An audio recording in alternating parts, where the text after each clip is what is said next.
피곤하면 조금 자도 괜찮아요. 검증된 것이 아니기 때문에 신빙성이 없어 보이는 이야기이긴 하지만 뉴욕시 교육위원회에서 한 부모의 영향에 따라서 그 자손들이 어떻게 되는가 하는 것을 알아보기 위해서 18세기에 두 사람을 선정했답니다. 그리고 그 두 사람의 후손들을 비교해 보았다 그래요. 한 사람은 18세기에 미국의 Great Awakening의 주역이었고, 그리고 아주 경건한 하나님의 사람이었던 조나산 에드워즈이고, 또 다른 한 사람은 당시 뉴욕에서 술집을 해서 돈을 많이 벌었던 마커스 슐츠라고 하는 사람이었습니다. 이 조나산 에드워즈는 늘 독서에 힘쓰고, 그리고 자녀들과 좋은 교제의 시간을 갖고, 부부간에도 사이가 아주 좋았고 가정을 굉장히 소중하게 여겼습니다. 반면에 슐츠는 가정은 그냥 돈을 벌기 위해서 잠시 쉬어가는 곳이라고만 생각을 하고 있었고, 부부 사이도 별로 좋지 않았을 뿐만 아니라 자녀들에게도 별로 관심을 보이지 않아서 자녀들에게 신앙의 본을 보여주지 못했습니다. 5대에 걸쳐서 에드워즈의 후손은 896명이었는데 그 중에 부통령이 1명 나왔고, 상하원 의원이 4명, 대학 총장이 12명, 대학 교수가 65명, 의사가 60명, 목사가 100명, 군인이 75명, 그리고 저술가, 라이터가 85명, 판검사, 변호사가 130명, 그리고 공무원이 80명이었답니다. 반면에 마커스 슐츠의 그 이 5대에 걸친 후손은 1062명이었는데 그 중에 교도소에 수감되었던 사람이 96명, 정신병자 혹은 알코올 중독자가 58명, 창녀가 65명, 영세민이 286명, 그리고 기본적인 교육도 제대로 받지 못한 사람들이 460명이었다고 합니다. 그 차이가 엄청나죠. 하나님을 믿으면 그 후손들이 어떻게 복을 받고, 하나님을 믿지 않으면 그 후손들이 어떻게 불행해지는가 하는 것을 보여주거나, 한 부모의 경건한 삶이 그 자손들에게 어떻게 영향을 줄 수 있고, 그리고 또한 그렇지 않은 부모의 그 이 영향이 후손들에게는 얼마나 좋지 않게 미칠 수 있는가 하는 것을 말하기 위해서 사람들이 종종 사용하는 예화입니다. 하지만 이런 예화는 문제가 좀 있습니다. 그렇죠? 이런 예화나 혹은 이런 식의 간증들이 문제가 좀 있다고 생각하는 것은, 우선 첫 번째 제가 생각할 수 있는 것은 어떤 특별한 경우를 일반화시키는 것은 전혀 합리적이지도 않고, 그리고 또한 그는 이성적이지도 않습니다. 그러니까 이 일이 사실이라 할지라도 에드워즈의 가족들은 그렇게 잘 됐고 슐츠의 가족들은 그렇게 안 되었다고 할지라도 그것은 그냥 두 가정의 이야기일 뿐이지, 이것을 우리가 일반화시켜서 믿는 사람들의 가정은 잘 될 것이고 안 믿는 사람들의 가정은 다 불행해질 것이라고 말하는 것은, 그거는 좀 위험한 그러한 비약이라는 말입니다. 왜냐하면 그 샘플을 만약에 다르게 골라서 목사의 자녀인데도 불구하고 불행했던 가정과, 그리고 안 믿는 사람인데도 굉장히 성공한 가정을 비교했더라면 결과가 전혀 다르게 나왔을 것이기 때문에 그렇습니다. 그런데 사람들은 워낙에 약하기 때문에 그렇겠죠. 우리는 이 땅을 살아가면서 조금 버겁기도 하고 힘들기도 하기 때문에 저희들은 자꾸 공식을 만들고 싶어 해요. 이렇게 하면 된다, 이렇게 하면 이렇게 된다 하는 그 공식을 만들고 싶어 하고, 그 공식이 일반화시키는 그러한 현상이라고 말할 수 있을 것 같습니다.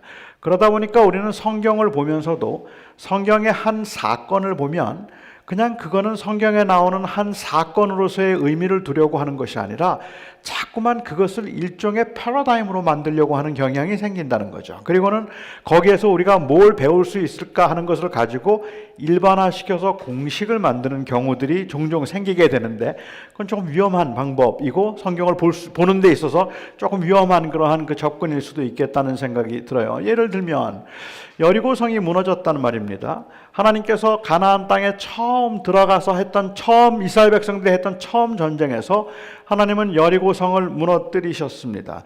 이스라엘 백성들은 전쟁을 준비하고 있었지만 전쟁하지도 않고 여리고성이 그냥 무너져 버렸어요. 하나님께서 그 당시 여호수아에게 명령하셨던 것이 좀 특이했다는 말이죠. 새벽마다 일어나서 여리고성을 한 바퀴씩 돌라고 말씀을 하셨어요. 하루에 한 바퀴씩 돌라고 했습니다. 고고학자들이 발견한 거에 의하면 한 바퀴 도는데 2시간에서 3시간 정도 걸린다 그래요. 그러면 한 3시간 정도를 완전 무장한 군인들이 몇 명이 돌았는지는 모르지만 그것을 쭉 한 바퀴를 도는 거죠. 그렇게 돌고 돌아오면 다음날 또 한 바퀴를 돌았고 그 다음날 또 한 바퀴를 돌았고 마지막 7번째 날은 몇 바퀴를 돌았죠? 7바퀴를 돌았어요. 3시간 걸렸다면 21시간 돈 겁니다. 그렇죠. 완전 무장하고. 이건 엄청나게 힘든 일인 거죠.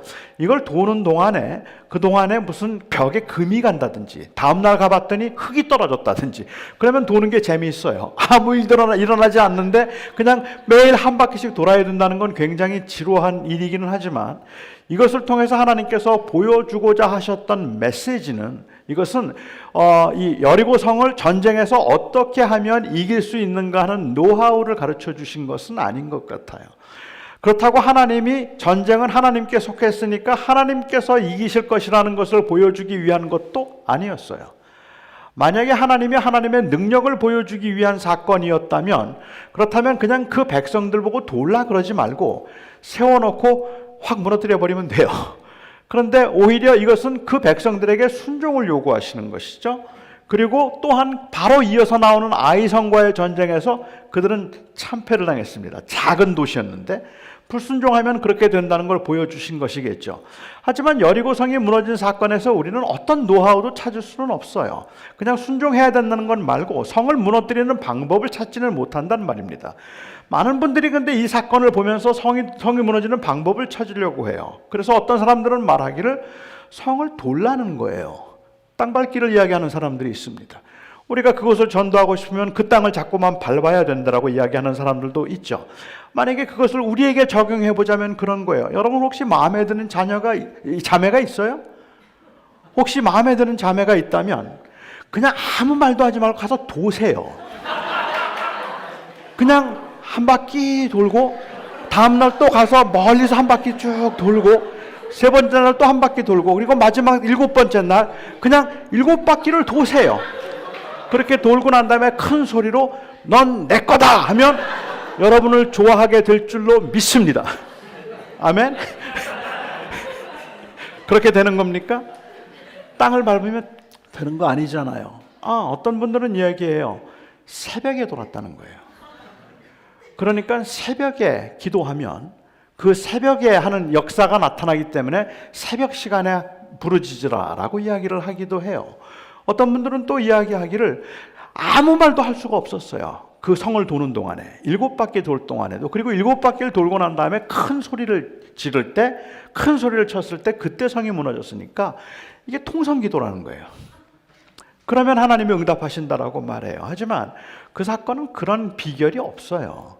왜냐하면 비결이 없는 이유는 그 이후로 이스라엘 백성들이 가나안에서 전쟁하면서 단 한 번도 이 방법을 사용한 적이 없어요. 하나님은 단 한 번도 이렇게 성을 무너뜨려 보신 적이 없다는 말이에요. 그러니까 이 사건은 유일무이한 사건이 한 번 있었던 사건인 거지 어떤 패턴을 만들어내고 있는 사건이 아니었다는 말이죠. 아마 또 하나 예로 제가 생각해 볼 수 있는 것이 있다면 히스기야의 기도일 것 같아요. 히스기야가 병이 들고 나서 하나님 앞에 기도했죠. 그리고 하나님 앞에 벽을 향해서 하나님 앞에 기도했더니 하나님께서 내가 네 눈물을 보았고 내 기도를 들었다 말씀하셔서 그의 병을 고쳐주시고 15년 그 삶을 연장시켜 주셨어요. 그래서 많은 분들은 그 사건을 보면서 우리가 병이 들고 나면 하나님 앞에 간절하게 기도하고 진실하게 기도하면 하나님은 우리의 기도를 들으시고 병을 고쳐주신다라고 이야기해요. 저는 하나님께서 우리의 기도를 들어주시고 병을 고쳐주신다라고 말하기보다 하나님께서 우리의 기도를 들으시고 병을 고쳐주실 수도 있다라고 말하는 게 맞는 것 같아요. 왜냐하면 하나님의 주권 가운데 하나님께서는 이렇게 하면 반드시 이렇게 해주겠다는 약속을 하고 계시는 게 아니기 때문에 그래요. 히스기야의 경우에 있어서 병이 들었다가 병 고침을 받은 그 사건이 그에게 있어서는 어찌 생각하면 상당히 좀 당황스러운 사건일 수도 있을 것 같다는 생각이 들기는 한다는 말입니다. 그러니까 25살에 왕이 되었습니다. 그리고 훌륭한 왕이었어요. 정말로 개혁을 일으켰던 왕이고 그 14년 동안 그가 왕 위에 있으면서 이스라엘 백성들 사이에 개혁이 일어났고 예배가 회복되었고 율법이 다시 돌아왔단 말입니다. 그리고 그가 39살 때 병이 걸렸어요. 그리고 그가 죽게 된다는 이야기를 이사야를 통해서 듣게 되었을 때 그 병이 죽을 병이라는 이야기를 듣고 하나님 앞에 간절하게 기도하죠.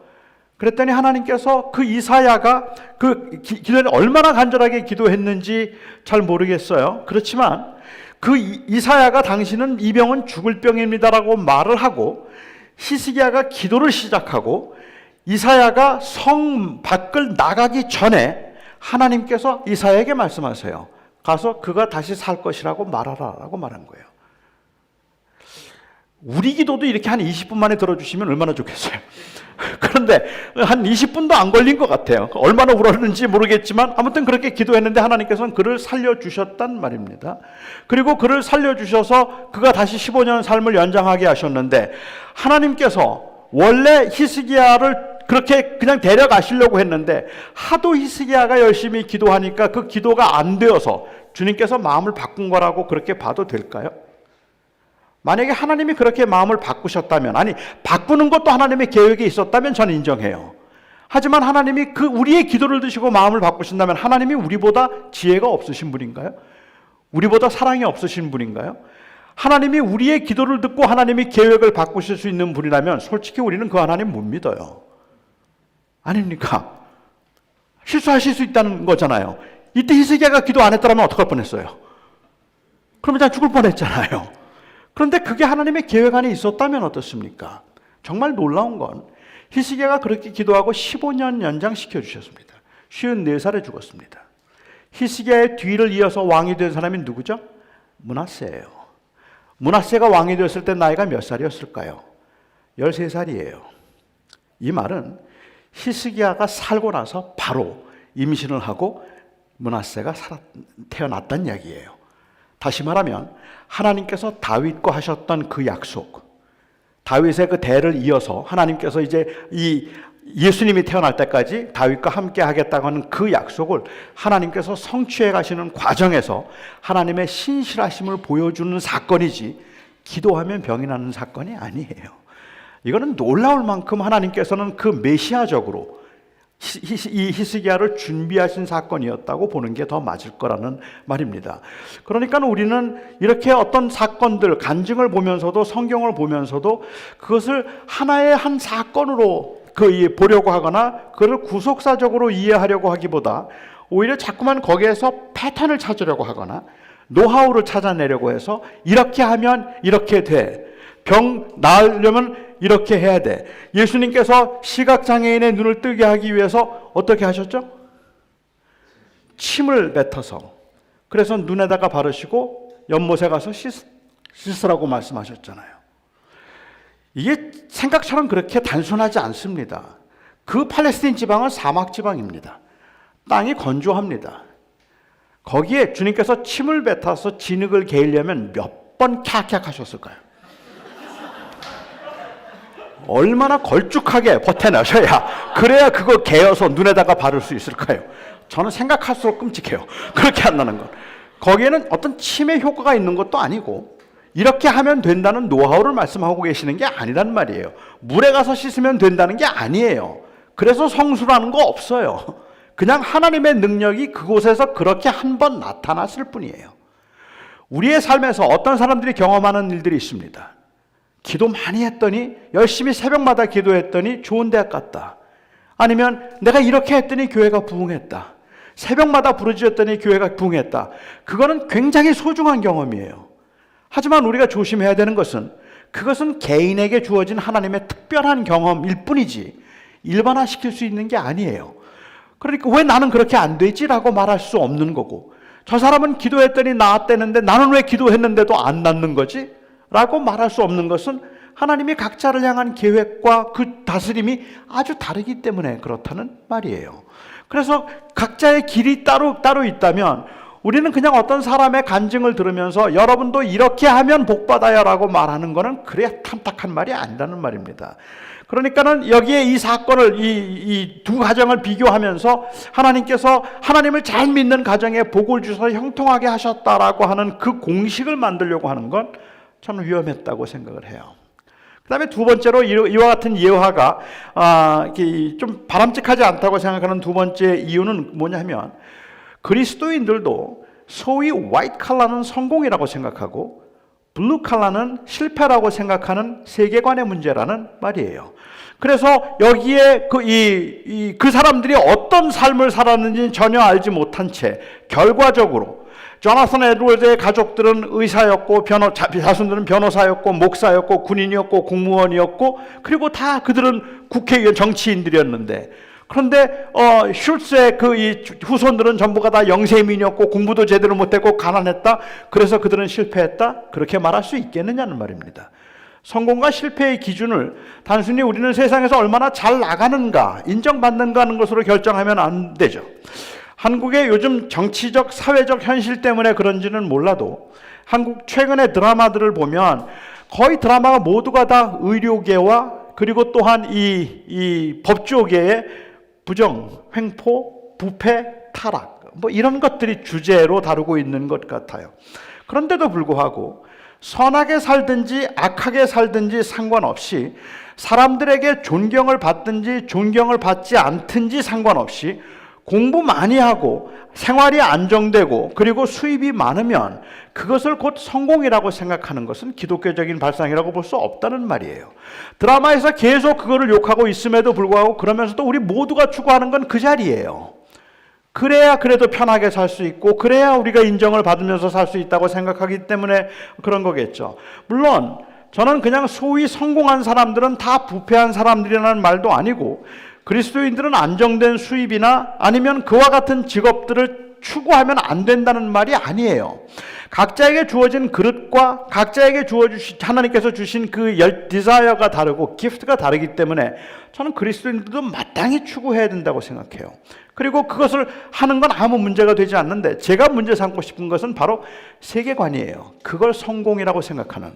그러니까 그렇게 주어진 것들은 하나님을 섬기도록 하기 위한 하나님의 사명으로 여긴다면 몰라도, 이것이 마치 내가 다른 사람보다 더 큰 사랑을 받았거나 더 나은 사람이라고 생각하게 만드는 기준이 된다면 그건 굉장히 위험한 일이라는 말이겠죠. 세 번째, 이번 예화가 문제가 될 수 있는 것 중에 하나는 그리스도인들의 삶에 관해서 삶에 대한 하나님의 주권을 어떻게 이해하는가 하는 것에 관한 문제라고 저는 생각합니다. 물질적인 성공은 하나님의 축복이고 그리고 실패는 하나님의 저주라고 말해도 괜찮겠습니까? 잘 사는 사람들은 하나님이 특별히 사랑한 사람들이고, 그렇지 못하고 가난 가운데 아니면 버겁게 인생을 살아가는 사람들은 하나님께서 사랑하지 않는 사람이라고 말해도 괜찮겠습니까? 인생의 굴곡이 심한 사람에게는 하나님의 계획이나 하나님의 임재가 없다고 말하고, 그리고 평탄하고 모든 게 순조로운 사람들만 하나님의 특별한 사랑을 입은 사람들이라고 말해도 괜찮겠느냐는 말입니다. 아마도 이렇게 사람들이 생각하게끔 만드는데 일조한 사건이 있다면 요셉 이야기 같아요. 아니, 조금 더 정확하게 이야기하자면 사람들이 그런 발상을 가지고 있기 때문에 요셉 이야기를 그렇게 읽고 있는 것 같아요. 그래서 요셉을 생각하면 제일 먼저 떠오르는 것이 고난 가운데 있었지만 그 고난 가운데도 신실하고 성실하게 하나님을 의지하며 살아갔더니 하나님께서 그에게 복을 주셔서 그를 총리로 만드셨다. 그게 마치 이 사건이 주고 있는 메시지인 것처럼 그렇게 이해하는 경우들이 있다는 말입니다. 오늘 이 본문의 이야기를 나오기 전에 바로 그 직전에 아주 흥미로운 기록이 하나 나와 있는 걸 보게 됩니다. 그것은 35장, 36장에서 야곱의 족보와 에서의 족보를 비교하고 있는 겁니다. 우리가 아는 것처럼 야곱은 하나님의 택함을 받은 사람입니다. 에서는 하나님의 택함을 받지 못했던 사람입니다. 그런데 이 야곱은 정말로 파란만장한 인생을 살아요. 얼마나 고생을 많이 하는지 몰라요. 그리고 파란만장한 인생을 산 반면에 에서는 그렇게 고생이 없었어요. 아주 평탄한 삶을 살았습니다. 오늘 본문이 이야기가 나오기 이전에 35장에서 야곱에 관한 이야기를 하면서 야곱의 사랑하던 이 아내였던 라헬이 죽고, 그리고 라헬이 죽고 난 후에 야곱에게는 12명의 아들이 있었다. 그게 다입니다. 야곱의 족보를 이야기하는 전부 다입니다. 아무런 묘사도 없고 아무런 설명도 없어요. 특별히 그 다음 장에 나오고 있는 에서의 족보와 비교해보면 이건 너무 쓸쓸해요. 그리고 너무 아무것도 없는 것 같다는 말입니다. 야곱의 아들들 중에는 우리가 다 아는 것처럼 살인을 한 아들들도 있었고, 성폭행을 당한 딸도 있었고, 그리고 며느리와의 관계에서 자식을 낳았던 아들도 있었습니다. 그뿐만 아니라 형제들이 공모해서 친동생을 노예로 팔아버리기까지 했습니다. 35장에 나오는 이 에서의 족보를 보면, 이 36장에 나오는 에서의 족보를 보면 에서에게는 3명의 부인이 있었고요. 그리고 3명의 부인에게서 5명의 자녀가 있었어요. 이들은 싸운 적이 없어요. 이들은 서로 다툰 적도 없어요. 아니, 그들 안에는 어떤 문제를 일으킨 사람도 없을 만큼이나 모두가 다 별 문제가 없었을 뿐만 아니라 나중에 그들이 세일 땅으로 이주를 해서 그 땅을 산악지방을 다 점령하게 되는데, 에서의 후손들은 족장이 되기도 하고 왕이 되기도 해서 그 당시에 엄청난 세력가의 가문을 형성하게 됩니다. 마치 조나선 에드워즈의 가문처럼 그렇게 엄청나게 그런 큰 그 가문을 형성하게 되죠. 저는 사실은 왜 야곱의 족보를 이렇게 화려하게 기록해 놓았는가 하는 게 좀 이해가 안 되는 부분이었습니다. 에서의 야곱보다는 에서가 사실은 더 성공한 사람이라서 그 땅에 기근이 났을 때 야곱은 자기 양식이 없어서 자기의 친아들들을 애굽 땅에 양식을 얻으러 보내야 했었고, 그리고 또한 양들을 친히 자식들이 쳐야 할 만큼, 돌보아야 할 만큼 그렇게 큰 부자는 아니었는데, 에서는 부호였고 최고의 세력가였고 자손 대대로 복을 받은 사람입니다. 적어도 성경에 기록된 바로는 에서의 가족들은 다툰 적이 없어요. 그뿐만 아니라 에서는요, 그야말로 호걸입니다. 정말 너그러운 사람입니다. 자기가 큰 아들임에도 불구하고 장자권 뺏겼잖아요. 축복권 뺏겼잖아요. 그 동생의 간교하고 그 동생의 이 치사한 방법에 의해서 그거 다 뺏겼다는 말입니다. 나중에 그를 죽이고 싶은 마음도 있었겠지만, 잘 들리시죠? 괜찮죠? 안 들리면, 마이크는 안 들리는데 이건 들리세요? 지금 잘 들리나요? 오케이, 그렇게 할게요. 어디서부터 하셔야 되죠? 나 굉장히 너그러운 사람이었던 거예요. 그래서 몇 번을 속았지만 나중에 정말로 그 동생을 죽이고 싶은 마음은 있었어요. 그런데 동생이 도망갔죠. 20년 만에 돌아올 때 그 동생이 돌아온다는 이야기를 듣고 에서가 군인들을 이끌고 그를 찾아갑니다. 해치기 위해서 찾아갔던 게 아니에요. 그를 받아들이기 위해서 찾아간 거예요. 야곱은 벌벌 떨고 있었는데 에서는 이미 다 용서했어요. 그리고는 그를 붙들고 아버지 기다리신다. 아버지한테 가자. 그리고는 그를 아버지에게로 데리고 가려고 하죠. 그때 야곱은 형을 또 속여요. 형 먼저 가세요. 제가 조금 이따 갈게요. 그리고는 그는 세겜 땅으로 갑니다. 거기에서 자기의 아들들이 살인을 하죠. 결국은 거기에 더 이상 있을 수가 없게 되어서 아버지에게로 돌아옵니다. 에서 아무 말하지 않고 받아들였습니다. 그리고 그들이 같이 함께 사는 동안에 점점 재산이 늘어나서 야곱의 재산과 그리고 에서의 재산이 함께 감당하기에는 땅이 너무 좁다고 생각할 때 에서는 그 땅을 동생에게 주고 자기는 산으로 떠납니다. 이렇게 멋있는 사람 보셨어요? 제가 볼 때는 에서는 굉장히 인간적으로 생각하면 복받은 사람이고 굉장히 멋있는 사람이에요. 야곱은 치사해요. 그런데 그가 하나님의 택한 백성이었다고 말하고 있는 거죠. 이런 이야기를 하고 난 다음에 그 다음에 다시 야곱의 족보로 돌아오면서 이제 요셉에 관한 이야기를 하고 있습니다. 요셉은 야곱의 11번째 아들인데 야곱은 요셉을 편애했습니다.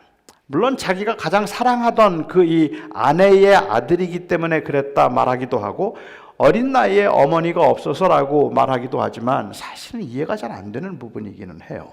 그래서 그를 편애해서 요셉에게만 채색 옷을, 컬러가 들어가 있는 옷을 입혀주었어요. 여기에 채색 옷을 입혔다는 건 일을 하지 않도록 해주고 좋은 옷만 입혀주었다는 의미일 뿐만 아니라 그 형제들이 생각할 때는 아버지가 요셉을 상속자로 생각하고 있다는 의미일 수도 있어요. 그러니까 형들의 입장에서는 이게 너무 화가 나고 너무 못마땅하잖아요. 그렇잖아요. 아버지가 요셉만 편애하는데 나중에 이 재산을 꼭 요셉에게 다 줄 것 같은, 장자가 있음에도 불구하고 요셉에게 줄 것 같은 그러한 생각 때문에 굉장히 불편하고 괘씸해하고 있었던 차에 요셉이 꿈을 꾸었습니다. 이 꿈은 말하지 않아도 되는 꿈입니다. 그렇죠. 한 번은 밭에서 곡식을, 이 단을 묶는데 자기가 묶은 단이 일어서니까 자기 형들의 단이, 묶었던 단들이 일어나서 절을 하더라는 꿈이에요. 이때 요셉의 나이가 17살이었던 것 같아요.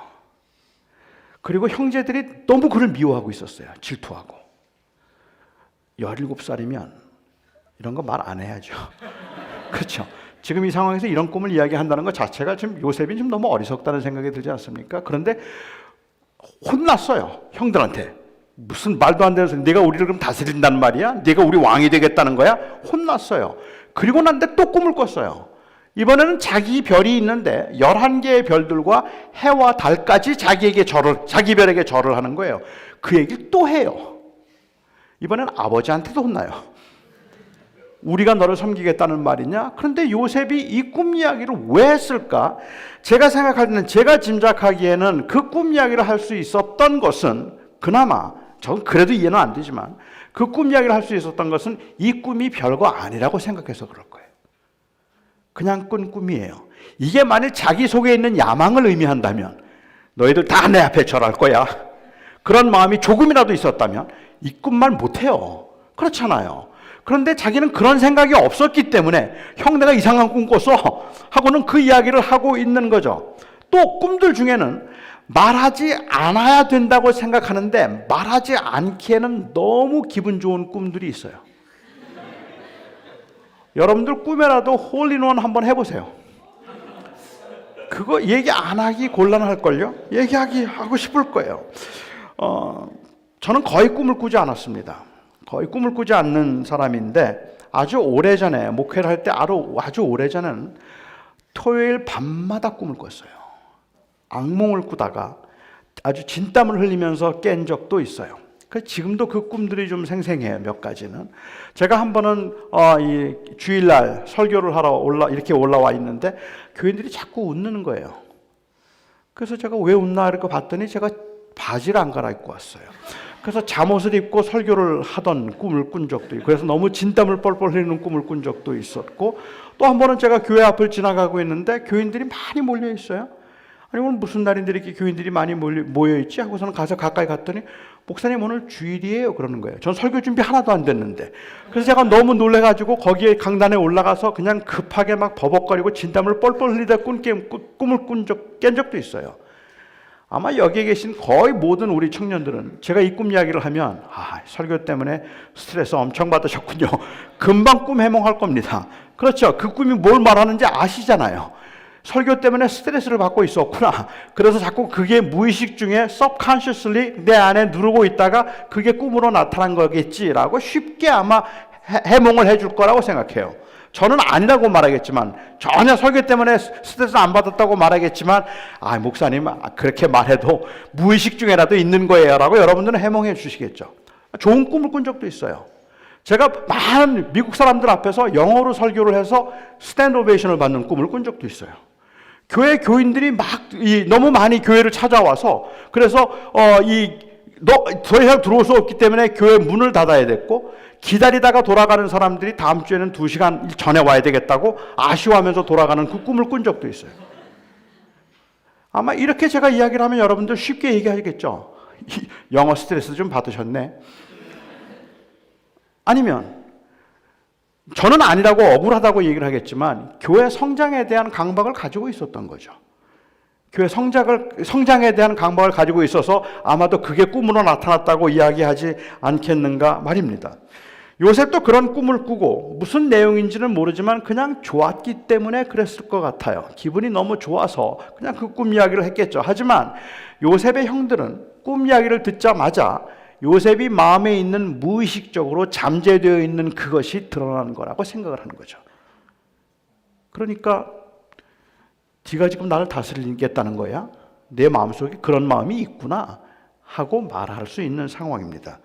그런데요, 이 꿈은 하나님께서 요셉에게 꾸게 하셨던 이 꿈이 하나님의 계시로서는 조금 애매합니다. 이 꿈이 굉장히 애매하다고 생각하는데 구약 성경에 특별히 창세기를 보면 하나님께서 하나님의 계획과 뜻을 보여주기 위해서 꿈으로 아니면 환상으로 그 하나님의 백성들에게 말씀하셨어요.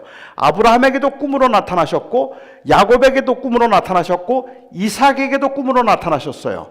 아브라함에게, 이삭에게, 야곱에게 하나님께서 꿈으로 나타나셨을 때는 언제나 말씀을 하셨어요.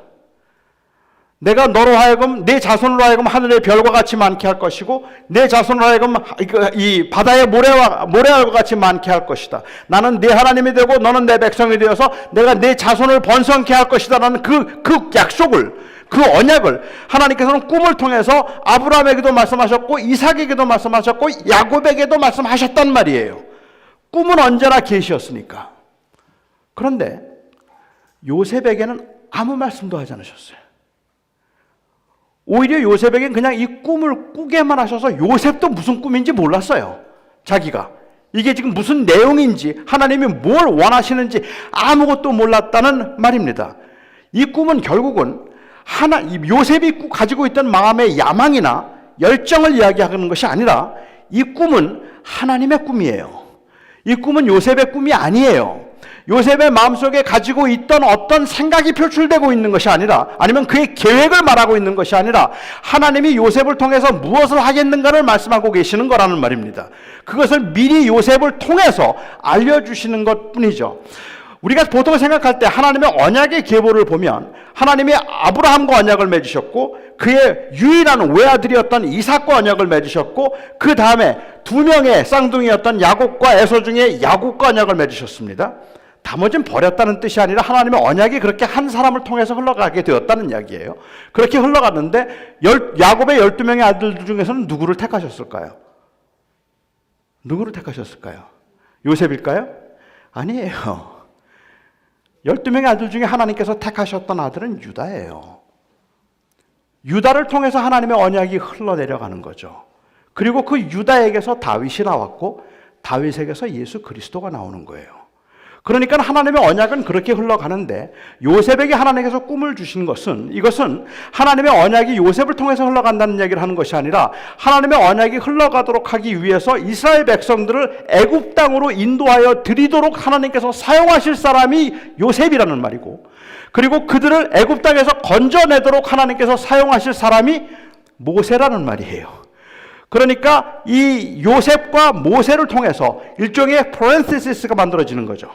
그 백성들이 애굽 땅에 살 수 있어서 들어오게 만든 사람은 요셉이었고 나가게 만든 사람은 모세였지만 하나님의 언약의 이 계시는 유다를 통해서, 그래서 다윗에게로 흘러가도록 되어 있었다는 말입니다. 그러니까 하나님이 앞으로 무슨 일을 하고 하실 것인가 하는 것에 관해서 하나님께서는 요셉에게 미리 알려주신 것뿐이고, 아니면 그것을 보여주신 것이죠. 하나님의 언약의 한 장면을. 그러니까 엄밀히 이것은 요셉에게 했던 그 요셉의 꿈이라고 말할 것도 아닌 것이, 이것은 사실은 하나님께서 아브라함과 맺으셨던 꿈이에요. 하나님께서 아브라함에게 하셨던 약속이 이제 그 백성을 큰 민족이 되어서 이 땅에 들어오겠다고 말씀하셨잖아요. 하나님께서 하셨던 그 약속을 성취하기 위한 것인데, 창세기 15장을 보면 재미있는 사건이 좀 나오죠. 하나님께서 아브라함과 약속을 맺으시면서 내 자손을, 그때 아브라함에게는 아들이 없었어요. 자손이 없는데, 내 자손을 하늘의 별과 같이 바다의 모래와 같이 많게 해주겠다 말씀하셨어요. 자식도 없는데 아브라함이 이걸 믿었어요. 그 말을 믿었고 하나님께서는 그가 믿은 것을 의롭게 여겨주셨어요. 그리고 난 다음에 하나님이 두 번째로 하신 약속이 내 민족이 이 땅을 차지하여서 이 땅을 갖게 될 것이라고 말씀하셨어요. 가나안 땅을. 근데 그때 아브라함이 하나님께 물어요. 내 자손이 이 땅을 차지할 것이라는 증거가 있습니까? 증거 보여달라 그래요. 그러자 하나님께서는 아브라함에게 말씀하시기를 3년 된 수염소와 3년 된 수소와 그리고 3년 된 암소와 3년 된 암염소와 3년 된 수양을 잡아서 쪼개라 말씀하셨어요. 각을 떴죠. 쪼개어서 나란히 놓고 새는 각을 뜨지 않았어요. 그리고 아브라함은 그렇게 시킨 대로 하고 있는데 기다리는데 해가 질 때까지도 아무 일도 일어나지 않는 거예요. 그리고 마침내 깊은 잠이 아브라함이 들죠. 깨어났더니 하나님께서 말씀하세요. 내 자손이 400년 동안 종살이를 하다가 큰 민족을 이루어 이 땅에 오게 되리라. 일반적으로 이 서퍼링 포비아에 걸려있는 현대인들의 입장에서 볼 때는 도대체 아브라함이 뭘 잘못했길래 하나님이 그 백성을 400년 동안 종살이 시키신다고 하셨는가? 여기에만 관심이 있잖아요. 그러니까는 본문을 보면서도 아브라함이 뭘 잘못해서 하나님이 이렇게 화가 나셨지? 가만히 있다가 왜 400년 종살이를 한다고 하시고 그 다음에야 들어온다고 말씀을 하셨을까? 뭘 잘못했을까? 한 세 가지쯤 있죠. 하나 생각해 볼 수 있는 것은 뭔가 하면 처음에 내 자손을 주겠다고 말씀하실 때 믿었잖아요. 그런데 그 땅을 주겠다고 말씀하셨을 때 리즈닝을 했어요. 하나님 앞에 증거 보여달라 그랬어요. 이게 문제예요. 무조건 믿어야 되는데 자꾸 물어요. 삼위일체가 이해 안 된다? 예정이 이해 안 된다? 목사님, 예정 저는 받아들이기가 힘든데요? 그건 물었다가 400년 종살이해요. 그런 거 함부로 묻지 마세요. 그냥 교회에서 뭐라고 말하면 믿으라 그러면 아멘 하세요. 그냥 이렇게 하라 그러면 네 이렇게 말하고 아닌 것 같은데요? 큰일 나요. 그건 아닌 것 같아요, 목사님. 이건 제 생각에는 이거는 맞는 것 같지 않은데 이런 말 하면 큰일 나는 거 아시죠? 400년 종살이에요. 교회에서는 무조건 믿어야지 거기에 리즈닝을 하는 거는 그거는 옳은 게 아니에요. 정말 그럴까요? 아니죠. 아니죠. 성경에 보면 하나님의 사람들은 하나님과 항상 리즈닝을 해요. 욥도 그랬고 예레미야도 그랬고 그리고 이 하박국 선지자도 그렇죠. 하나님, 왜 악인이 이 땅에서 형통합니까? 어찌하여 의인들이 고난을 당하게 그냥 내버려 두십니까? 하나님, 왜 하나님께서는 공의로우신 하나님께서 불의한 자들을 그냥 살려만 두십니까? 계속 리즈닝을 하잖아요. 저는 이 시대의 청년들에게, 특별히 여러분들에게 제가 간곡하게 부탁을 드리고 싶다면 그냥 무조건 믿지 마세요. 계속 리즈닝을 하세요. 물으세요. 그리고 확인해 보세요. 여러분들의 이성으로 우리가 믿는 하나님, 우리가 가지고 있는 신앙은 그것은 anti-intellectual한 게 아니에요. anti-rational한 게 아니라 우리가 믿는 믿음은 trans-rational한 거예요.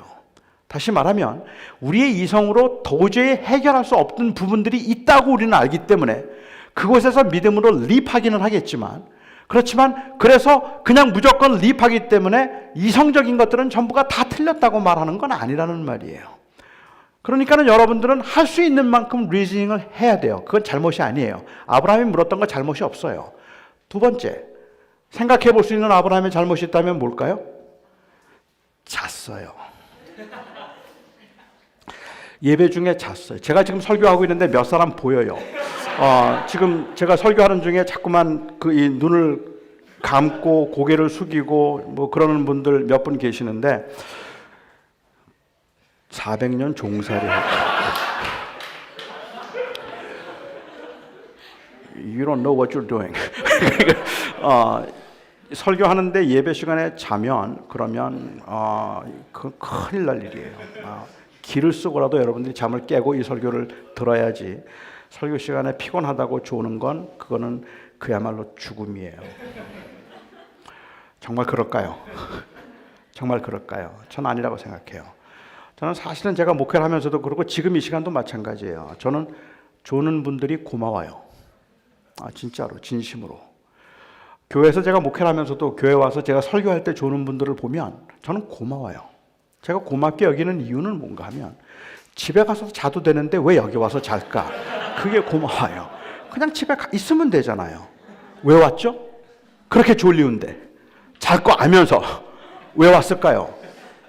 그게 열정이에요. 예배하겠다는 열정이에요. 그런데 몸이 따라오지 않는 거죠. 그런 상황이죠. 우리가 이 사도행전 20장에 보면 재미있는 사건이 하나 나오죠. 거기에 유두고라고 하는 친구에 관한 이야기입니다. 유두고는 젊은 친구였는데 그 원어상으로 볼 때는 10대였던 것 같아요. 그 다음에 그 유리커스라고 하는 그 이름을 보아서는 노예 같아요. 노예 출신의 이름이고 그리고 젊은 10대였다고 한번 가정해 보죠. 예수님께서 그 드로아라는 마을에 바울이 드로아라는 마을에 왔습니다. 그리고 그곳에서 일주일 동안 머물고 있는 동안에 매 저녁마다 강론을 했어요. 마침내 마지막 날이 되었습니다. 마지막 날 강론을 하는데 만약에 제가 지금 드렸던 것처럼 정확하게 우리가 알 수가 없지만 그 이름이 말하는 것처럼 10대의 노예였다면 이 유두고는 아침부터 일어나서 힘들게 노동을 한 거예요. 자기 마음대로 자기 시간을 쓸 수 있는 사람이 아니에요. 그러니까 새벽부터 일어나서 그 주인의 이 시중을 들고 그리고 힘들게 일하고 하루 일과를 다 마치고 난 다음에 은혜를 사모하는 마음으로 바울의 강론하는 자리를 찾아온 거예요. 그렇죠. 그렇게 볼 수 있겠죠. 찾아왔는데 그날따라 바울이 설교를 진짜 길게 해요. 밤 늦게까지 해요. 피곤해 죽겠는데 설교는 길게 하고 알아듣지는 못하겠고 그런데 거기에 이 사람은 굉장히 많았습니다. 제가 그 구절에서 좀 재밌게 보는 건 그곳에 많은 사람들이 있었을 뿐만 아니라 거기에는 불이 많았더라라는 구절이 있어요. 불이 많았더라? 그게 무슨 의미가 있죠? 왜 불이 많았다는 말을 적어놨을까요? 불이 많았다는 말. 그 당시에 불은 이런 전기불이 아니잖아요. 그 당시에는 기름을 태우는 거잖아요. 그런데 호롱불일 거고 기름을 태우는 그곳인데 사람은 가득해 있고 그리고 오순절 직전이니까 초여름에 그런데 그 사람이 많은 곳에서 호롱불을 켜놨다면 그렇다면 그 공기가 말도 못하게 탁했다는 이야기겠죠. 그렇죠. 연기가 자욱했을 거예요. 다시 말하면 이거는 졸라는 말이에요. 안 조는 게 이상한 거예요. 공기 안 좋죠. 그래서 이 유두고는 그 답답한 상황에서도 말씀을 좀 더 들어보기 위해서 저 창틀에 가서 앉은 거예요. 2층이었는데 창틀에. 괜히 앉아 바람이라도 좀 쐬면 그래도 잠을 깰까 해서 아마 그 창틀에 앉기까지는 자기 연필로 허벅지 아마 10번은 찔렀을지도 몰라요. 그렇죠. 눈을 부릅뜨고 별거 다 해봤는데 안 되니까 창틀에 앉았다가 거기서도 못 견디고 떨어져 죽었어요. 거기서 떨어져 죽었어요. 그리고 바울은 그가 죽은 거 아니라고 나가서 그를 다시 살려주고 그 사람들을 위로해 주었다라고 얘기해요. 유두고를 책망하는 구절이 한 구절도 없어요. 이 본문이 이 말씀이 주고 있는 우리에게 주는 교훈이나 가르침이 있다면 이건 단순히 졸면 떨어져 죽는다가 아니에요. 여러분 지금 앞자리에도 그렇고 뒷자리에도 그렇고 잘못해서 졸다가 이마를 앞에 의자하고 받아서 죽을 수도 있다. 뭐 이런 이야기 하는 거 아니란 말이에요. 그렇잖아요. 오히려 거기서 보는 건 그 당시 초대 교인들이 가지고 있던 열정이에요. 그 피곤하고 그리고 그냥 할 수 없는 상황인데 너무 듣고 싶어 했고 너무 알고 싶어 했던. 그래서 저는 교회에서 조는 분들이 고마워요. 오늘 제가 그냥 빈말로 하는 거 아니에요. 너무 피곤하면 잠깐씩 눈을 감고 졸아도 괜찮아요. 저는 그래도 충분히 괜찮다고 생각해요. 졸면서 듣는 그게 더 은혜스러울 때가 있으니까 그냥 졸아도 될 거라고 생각해요. 세 번째 생각해 볼 만한 가능한 이유가 있다면 새는 쪼개지 않았다는 거예요. 양과 염소와 그리고 이 소도 쪼갰는데 새는 쪼개지 않았어요. 그래서 어떤 분들은 이야기하죠. 크고 굵직굵직한 죄는 회개하면서 작은 죄를 회개하지 않으면 하나님께서 그렇게 치신다 하는 거예요. 살인죄, 이 간음죄 이런 죄들은 다 회개를 하면서 오늘 여기에 오기 위해서 트래픽 바이올레이션을 한 죄, 55마일에서 65마일로 왔던 죄, 이런 죄들을 회개하지 않고 새를 쪼개지 않으면 그러면 하나님이 400년 종살이하게 만드세요. 갑자기 막 무서워지죠. 그렇죠. 그런 걸까요? 아니에요. 그것도. 왜냐하면 원래 율법에 새는 쪼개지 않게 되어 있어요. 새는 쪼개는 게 아니에요. 그러니까 아브라함이 잘못한 거 하나도 없어요. 제가 보기에는 오히려 이 사건에서는 아브라함이 뭘 잘못했는가 하는 것을 말하는 것이 아니라 하나님께서 그 백성들을 인도해 가시는 그 과정에서 고난의 과정을 거치실 거라는 거예요. 고난의 과정을 거치시겠지만 내가 절대로 낙심하지 말거나 아니면 흔들리지 말아야 되는 이유는 나는 반드시 그 과정을 통해서 내 약속을 이룰 것이라고 말씀하고 계시는 거죠. 그 하나님의 계획은 이미 벌써 400년이라는 그 기간이 있어요. 애굽 땅에 들어가서 400년 동안에 큰 나라를 이루어야 되는 거예요. 그리고 그렇게 이루어서 가나안 땅으로 들어올 때까지 그 고난의 시간이 있겠지만 그것도 하나님의 계획 안에 있으니 기다리라. 그래서 하나님의 약속을 이루실 것이라고 하는 하나님의 약속을 보여주시고 그 약속을 반드시 이루게 하도록 하기 위해서 여기에 지금 고기를 쪼개 놓는 장면은 제사를 드리는 장면이 아닙니다. 여기에 고기를 쪼개 놓고 있는 장면은 언약식을 하고 있는 장면인 거예요. 그러니까 당시 근동지방에서 강대국과 약소국이 서로 조약을 맺을 때 그러면 대체로는 약소국의 임금들이 고기를 쪼개놔요. 그리고는 그 사이를 지나가요. 이 말은 만일 내가 이 약속을 지키지 않으면 내가 이 쪼개진 고기처럼 내 몸이 쪼개질 것입니다라는 그 말이에요. 그 서약을 지금 하고 있는 거죠. 그래서 고기를 쪼개놓고 하나님이 아브라함과 서약을 맺으시는데 하늘에 풀무가 보이고 그 사이로 아브라함이 지나간 것이 아니라 횃불이 지나갔어요. 하나님이 지나가셨단 말이에요. 다시 말하면 하나님께서 이 약속을 반드시 이루겠다고 하는 하나님의 약속을 보여주신 거죠. 아브라함과 이미 하셨던 그 약속을 이루기 위해서, 그 약속을 이제 성취하기 위해서 하나님이 세운 사람이 요셉이에요. 그러니까 요셉의 생애는 그 백성들을 애굽 땅으로 들이는 그 일을, 그래서 400년 동안 고난의 길을 가도록 하는 그 일을 맡게 된 것이죠.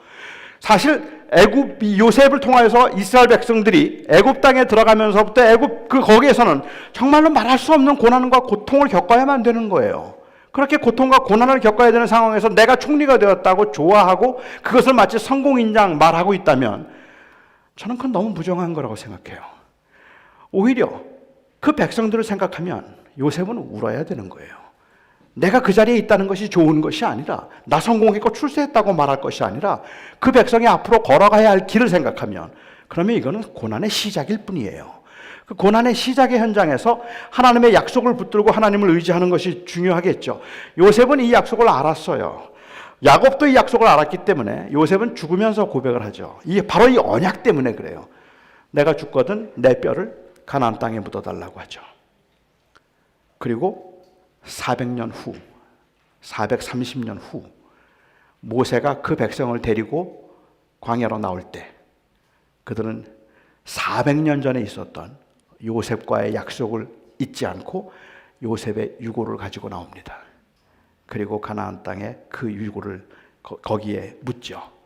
이 모든 것이 보여주는 게 뭘까요? 언약이에요. 하나님의 언약이에요. 하나님이 약속하신 거 이루신다. 그 약속한 걸 이루기 위해서 하나님께서 요셉을 사용하셨다 하는 말입니다. 저는 여기에서 하나님께서 어떻게 하나님 잘 믿는 사람을 성공시키는가 하는 이야기를 본다는 게 너무 안타깝다는 말이에요. 이것은 지금 하나님께서 하나님의 일을 하고 계시는 하나님의 꿈을 말하고 있는 것이지 요셉의 꿈을 말하고 있는 게 아니에요. 총리가 되겠다고 꿈꿨더니 총리가 되었다든지 아니면 그 형들이 다 내 앞에 절하게 할 것이라고 그런 그 다짐을 하고 그가 고난 가운데도 그 무시와 질투 가운데도 견뎌냈더니 결국은 그들이 내 앞에 다 절하게 되었다, 이런 이야기가 아니란 말이에요. 오히려 여기서 지금 말하고자 하는 것이 있다면 그것보다는 하나님께서 얼마나 신실하게 요셉을 통해서 하나님의 약속을 이루셨는가 하는 것에 관한 이야기, 하나님의 꿈을 어떻게 이루셨는가에 관한 이야기라는 말입니다. 성경은 요셉이 애굽의 총리가 된 것을 성공이라고 부르지 않습니다. 그것을 그냥 구속을 위한 하나님의 섭리, 하나님의 뜻이라고 부릅니다. 하나님은 요셉의 꿈을 이루어 주신 것이 아니라 요셉을 통해서 하나님의 꿈을 이루신 것입니다. 하나님께서 여러분들의 꿈을 이루어 주지 않는 것 같다 할지라도 여러분들이 결코 낙심하지 말아야 되는 이유가 있다면 하나님은 여러분들의 꿈을 이루지는 않아도 여러분을 통해서 하나님은 하나님의 꿈을 이루고 계십니다. 그래서 우리들의 인생이 소중한 겁니다. 세상이 보기에는 우리가 아무것도 아닌 것 같지만, 그리고 내가 내 인생을 보면 내 계획대로 되는 게 하나도 없으니까 나는 완전히 실패한 인생인 것처럼 보이지만, 내가 아무것도 할 수 없어서 실패한 인생처럼 보여도 그 인생이 실패한 인생이 아닌 것은 하나님께서 여러분을 통해서 여러분의 꿈이 아니라 하나님의 꿈을 이루시기 때문입니다.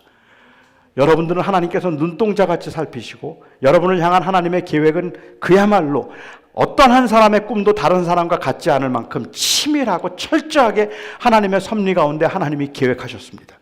그리고 그 길을 인도해 가실 겁니다. 때로는 우리가 넘어지기도 하고 때로는 우리가 흔들리기도 하고 때로는 우리가 좌절하기도 하겠지만, 그래도 하나님께서는 결코 하나님께서 포기하지 아니하시고 이 꿈을 이루어 가실 것입니다. 요셉에 관해서 성경이 말할 때 요셉의 생애를 말하면서 따라온 또 다른 한 단어가 있다면, 꿈 말고 또 다른 한 단어가 있다면 형통이라는 단어입니다. 꿈만큼이나 오해가 많은 말이라고 저는 생각을 해요. 39장에 보면 두 번에 걸쳐서 나오는 그 특별한 표현이 하나님께서 요셉과 함께 하셨다. 요셉과 함께 하심으로 요셉이 형통하게 되었더라. 그 이야기가 여러 번 나와요. 아, 그렇죠. 그때까지는 하나님이 요셉과 함께 하지 않으셔서 고생을 한 거예요. 그런데 하나님이 함께 하시니까 드디어 그가 형통하기 시작한 거예요. 그런 걸까요? 아니요. 하나님의 섭리는 그가 루벤에 의해서 죽을 뻔했다가 팔려서 미디안 상인에가 팔려갈 때도 하나님이 거기에 함께 하셨어요. 보디발의 집에 갇혔을 때, 보디발의 집에 종이 되었을 때도 하나님은 거기에 함께 하셨어요.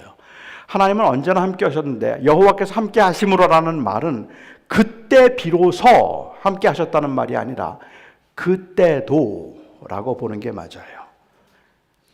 하나님이 안 계신 것 같은 때 여러분도 있죠. 왠지 철저하게 혼자인 것 같고 아무도 나를 알아주지 않거나 이해하지 못하는 것 같은 그때, 그런 그때도 하나님은 함께 하시는 거예요. 그리고 하나님께서 그를 형통하게 하셨다라는 이야기를 하고 있습니다. 저는 솔직히 이 형통이라는 단어가 좀 답답해요. 39장 2절에 있는 말씀 한번 제가 읽을게요. 여호와께서 요셉과 함께 하심으로 그가 형통한 자가 되어 그의 주인 애굽 사람의 집에 있으니 그의 주인이 여호와께서 그와 함께 하심을 보며 또 여호와께서 범사에 그를 형통케 하심을 보았더라. 이게 뭡니까 이게? 답답하지 않으세요? 여호와께서 형통하게 하심으로, 그래서 지금 요셉이 뭐예요? 노예예요. 그냥 노예예요. 우리는 그가 나중에 총리가 되는 것을 알기 때문에 이 형통을 긍정적으로 볼 수 있는지는 모르겠지만, 지금 현재 노예의 입장에서, 요셉의 입장에서 본다면 이건 너무 형편없는 거예요. 이걸 어떻게 형통이라고 부를 수 있느냐는 말입니다. 그는 여전히 원하지도 않는데 억울하게 팔려서, 외국에 팔려와서 원하지도 않는 일을 그냥 주인이 시키는 대로 하고 있는 노예일 뿐이에요. 그가 돈을 많이 버는 것도 아니고 자유를 얻는 것도 아니고 원하는 것을 마음대로 할 수 있는 것도 아니에요. 그는 그냥 철저하게 그 주인에게 속해서 주인의 소유물처럼 주인이 죽이고 싶으면 죽이고 주인이 살리고 싶으면 살리고 주인이 마음대로 쓸 수 있는 그냥 하나의 the thing, 물건일 뿐이에요. 그런데 형통했다고요? 하나님이 함께 하시니까 형통하다고요?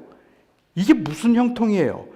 아니, 여전히 억울하게 살아가고 있으면서도 노예임에도 불구하고 다른 노예들보다는 조금 따뜻한 밥을 먹어서, 다른 노예들보다 임금을 조금 더 받아서, 아니면 다른 노예들은 다 죽도록 고생하고 추운 데서 고생하고 있는데 그래도 사랑과 총애를 받아서 주인의 집에 있으면서 좀 따뜻하게 육체적으로 고생하지 않을 수 있었기 때문에 그걸 형통이라고 부를 수 있겠습니까? 여러분들의 인생에서 다른 사람들보다 조금 더 나은 인생을 산다고, 조금 더 좋은 차를 타고 다닌다고 그걸 형통이라고 불러도 되겠습니까? 남들보다 그냥 조금 더 나은, 좀 더 넓은 아파트에서 살고 있기 때문에, 아니면 조금 더 샐러리가 조금 더 높기 때문에 그래서 그걸 형통이라고 부를 수 있을까? 모르겠어요. 그런데 요셉은 그것보다 더 안 좋아요. 지금 그의 스테러스가 노예예요. 그런데 그를 형통케 하셨다라고 이야기를 하고 있다는 말입니다. 요셉이 여호와께서 요셉을 형통케 하셨다는 말이 한 번 더 나옵니다. 그 다음에 딱 한 번 더 나오는데 언제일까요? 그가 애굽의 총리가 되었을 때, 그때 나오면 맞잖아요. 드디어. 근데 애굽의 총리가 되었을 때는 안 나와요. 여러분이 말씀하신 것처럼 감옥에 갇혔을 때예요. 그때 여호와께서 요셉과 함께 하심으로 그를 형통하게 하셨더라라고 이야기를 하고 있죠. 39장 23절 말씀. 간수장은 그의 손에 맡긴 것은 무엇이든지 살펴보지 아니하였으니 이는 여호와께서 요셉과 함께 하심이라. 여호와께서 그를 범사에 형통하게 하셨더라. 편안하게, 남들보다 조금 편안하고 인정받는 걸 형통이라고 불러도 되겠습니까? 그곳에 있으면서 그냥 인맥을 쌓을 수 있었다는 것 때문에 형통이라고 불러도 되겠는가 말입니다. 사실 요셉은 생각하면 생각할수록 너무도 억울한 사람입니다. 요셉은 억울한 사람이고 억울하게 누명을 쓰고 지금 여기에 갇혀 있는 건데, 사람들은 종종 이 요셉이 보디발의 아내의 유혹을 물리치는 걸 성적인 유혹을 물리치는 걸로 착각을 하는 경우들이 있는 것 같아요. 그러니까 어떻게 이 성적인 유혹을 물리칠 수 있는가, 요셉이 어떻게 여기에 성공했는가 하는 것으로 보여주는 그 본을 보여주고 있는 것 같은데, 제가 보기에는 그런 거 아닌 것 같다는 생각이 좀 들어요. 사실 성경에서 제가 제일 좋아했던 성경 구절이 창세기 39장 6절이었어요. 창세기 39장 6절이 개역 개정 성경에서는 이제는 이 번역이 되기는 용모가 빼어나고 아름다웠더라. 요셉을 가리켜하는 말입니다. 요셉은 탁월한 사람이었습니다. 용모가 빼어나고 아름다웠더라. 이게 개역 개정이에요. 저는 그렇게 번역된 다음부터 이 구절이 이제 안 좋아졌어요. 원래 개역 성경에는 이 구절이 용모가 빼어나고 아름다웠더라 이런 애매한 말이 아니에요. 원래 번역되었을 때는 용모가 준수하고 아담하였더라 라고 되어 있어요. 딱 저예요. 용모가 준수하고 아름다웠더라. 그런데 성경 번역해 있는 사람들이 저의 외모를 시기해서 아담이라는 단어 대신에 아름다움이라는 말로 썼고, 그리고 준수함이라는 말을 빼어남이라는 애매한 말로 썼다 생각해서 뭐 그것도 질투니까 내가 참고 살아요. 그런데 여기에 용모가 준수하고 아담하였더라. 아담했다는 말의 의미는 작았다라는 뜻이 아니라 well built, 건장했다는 뜻이에요. 그리고 그러니까 그가 보디발의 집에 잡혀왔을 때 모든 여인들의 가슴을 설레게 할 만한 외모를 가지고 있었단 말이에요.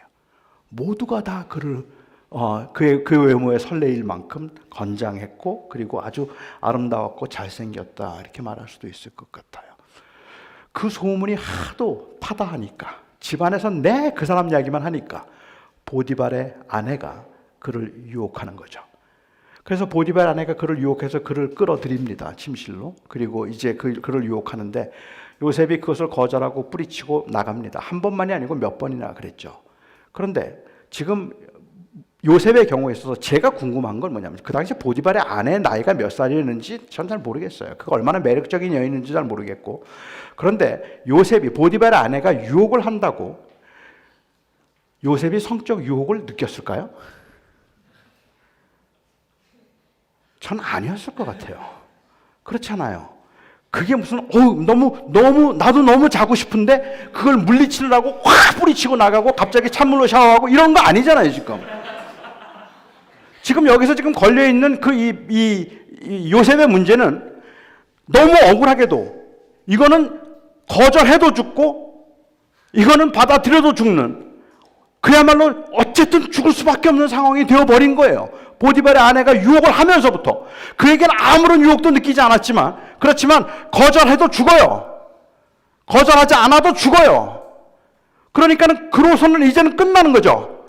불가피한 상황이 되어버린 거예요. 그 상황에서 요셉이 그나마 마음의 결심을 내릴 수 있었던 것은 그에게 가지고 있던 그 윤리적 행동의 기준은 내가 어찌 하나님께 범죄하리요, 그거 하나였어요. 나는 이래도 죽을 거고 저래도 죽을 건데 하나님 앞에 죄는 짓지 않고 죽겠다는 거죠. 다행히도, 아니 하나님의 섭리 가운데 이걸 죽지 않고 감옥에 갇히게 되었어요. 이건 기적이에요. 자기의 이 주인의 아내를 유혹했는데 그냥 또 노예가 감옥에 가둔다고요? 아니요. 죽여야죠. 보디발이 알아서 그랬는지 몰라요. 그 자기 아내가 행실을 알아서 그랬는지 그건 잘 모르겠어요. 하지만 뭐 그런 지나친 상상은 제가 그만두고라도, 여기서 지금 제가 이해할 수 없는 것은 요셉의 경우에 있어서는 너무너무 억울한 거예요. 지금 자기에게는 그걸 유혹을 느낀 적도 없었고, 그렇게 어떻게 보면은 그냥 그렇게 엔타이스를 한 적도 한 번도 없어요. 그런 마음을 가진 적도 없어요. 그런 생각조차 한 적이 없어요. 그런데 억울하게 지금 갇혀서 지금 여기 감옥에 갇혀 있는 것, 그런 상황이 되어버렸다는 말입니다. 이런 상황에서 그는 지금 성실하게 살았다고 해서 그걸 형통이고, 아예 그래도 감옥에 갇히긴 했지만 간수장이 잘 봐줘서 고맙지 뭐 그렇게 살아가는 걸 그걸 형통이라고 불러도 되겠습니까? 저는 애석하게도 초기 기독교인들은 그렇게 생각하지 않았을 텐데 언제부턴지 교회가 이 요셉의 생애의 형통을 그렇게 읽고 있지 않을까라는 생각을 했습니다. 우리가 요셉의 성공을 그렇게 읽는 이유가 있다면 그것은 우리가 요셉의 형제들처럼 생각하기 때문에 그렇습니다. 성경에서는 요셉의 생애를 성공이라고 부를 때 그가 다른 사람들보다 더 많은 것을 누리거나 소유할 수 있었음에 그를 성공했고 형통했다고 말하는 게 아닙니다. 비록 그가 감옥에 갇혀 있었지만, 그리고 그 말도 안 되는 억울함 가운데 감옥에 갇혀 있어서 고생을 하고 있었지만 그 일이 하나님의 계획 안에 있었더라. 그러면 형통입니다. 그는 그것을 통해서 하나님의 뜻을 이루고 있었더라. 그래서 하나님이 그와 함께 하심으로 하나님이 그를 통하여서 이스라엘 백성들을 이제 애굽으로 들여서 큰 민족을 이루도록 하기 위한 하나님의 계획을 이루시는 그 과정이었기 때문에, 그 하나님의 일을 하나님은 이루고 계셨기 때문에 감옥에 있는 그 자리도 형통이라는 말을 쓰고 있는 겁니다. 우리가 말하는 형통은 우리의 꿈을 얼마나 이루었는가로 말하는지 모르겠지만, 제가 볼 때 요셉의 생애에서 말하고 있는 형통은 그가 얼마나 하나님께 쓰임받는가로 결정되는 겁니다. 우리가 정말로 하나님께 쓰임을 받고 있는가 하는 것이 중요한 것이고, 우리의 삶이 하나님의 손안에 있다는 것을 아는 것이, 그것이 바로 중요한 것이겠죠.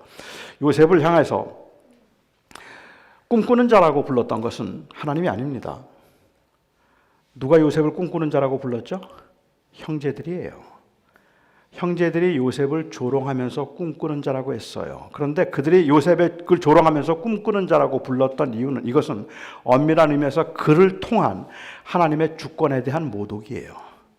하나님이 그 꿈을 주신 것은 바로 그 백성들을 인도해내기 위한 하나님의 계획이었는데, 그런데 저 꿈꾸는 자, 자기 앞에 다 절한데 저 꿈꾸는 자를 보라고 조롱하고 놀렸던 것, 그것은 엄밀히 하나님의 주권에 대한 도전이라는 말입니다. 여기 있는 여러 청년들 중에 어떤 청년들은 하나님께서 다른 사람들이 부러워할 만한 인생을 살게 하실 겁니다. 어떤 사람들은 그렇지 못하고 여전히 힘들고 여전히 버거운 인생길을 가야 될지도 모릅니다.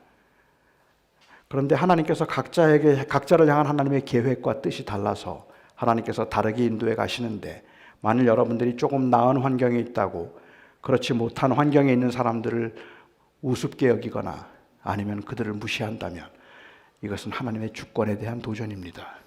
마치 요셉의 형제들이 요셉을 보고 꿈꾸는 자라고 말했던 것과 다르지 않다는 말입니다. 하나님은 각자에게 주신 게 다 다르잖아요. 어떤 사람은 5을 주셨고, 어떤 사람은 2를 주셨고, 어떤 사람은 1를 주셨어요. 여기 있는 사람들 돌아보면 다 달라요. 어떤 사람들은 굉장히 유능하고 잘 나가는 사람도 있고, 어떤 사람들은 정말 일이 안 풀리는 사람도 있어요. 열심히 사는데도 안 풀리는 사람도 있어요. 그뿐만 아니에요. 주어진 게 달라요. 처음부터 흙수저예요. 여기까지 와 있는 게 기적이라 생각할 만큼 그렇게 열심히 살았는데 여전히 갈 길이 먼 사람들도 있어요.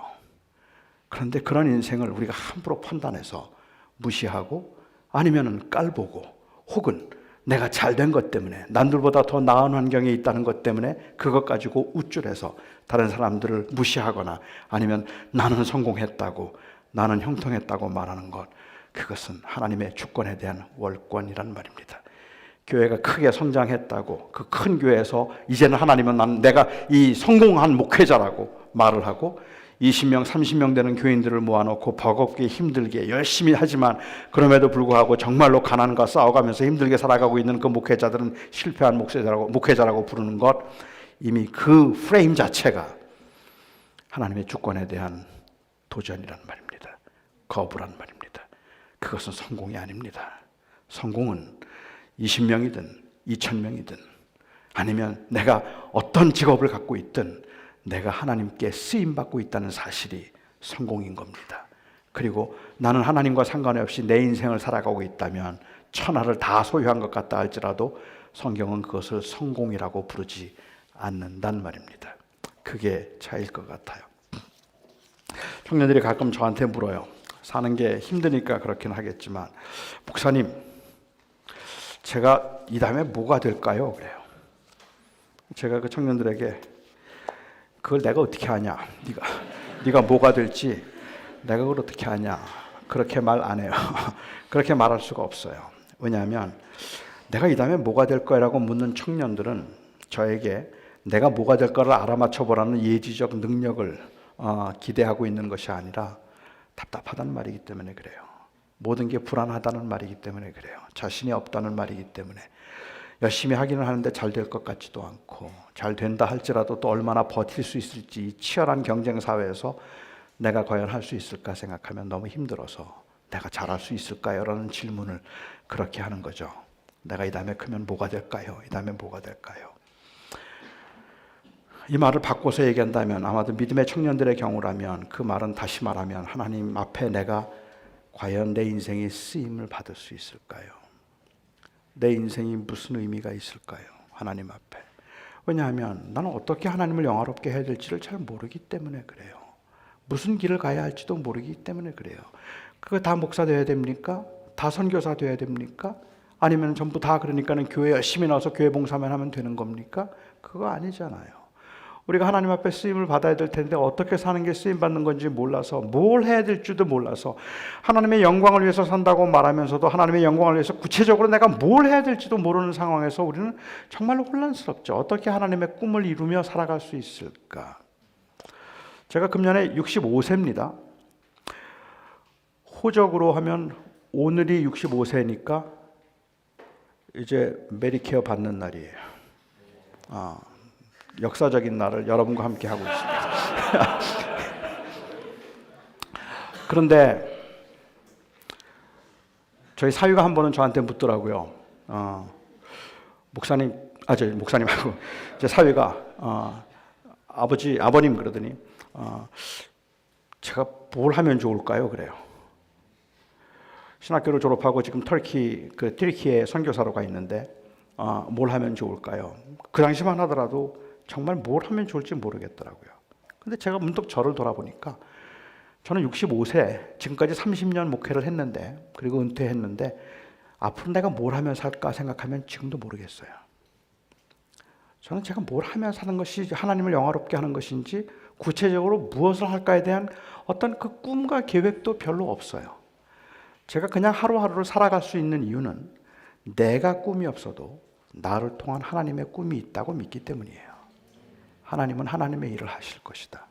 저는 그냥 제게 주어진 자리에서 살아가면 되겠구나 하는 생각을 하기 때문에 계획 세우지 말라는 말씀이 아닙니다. 여러분들이 계획을 세우고 열심히 살아가야 되겠지만 그렇지만 열심히 살아가는 가운데 여러분들이 놓치지 말아야 되는 것은 내 인생에서 내가 말하는 성공은 내 꿈을 하나님을 통하여 이루는 것이 아니라 하나님께서 나를 통해서 하나님의 꿈을 이루는 것이다.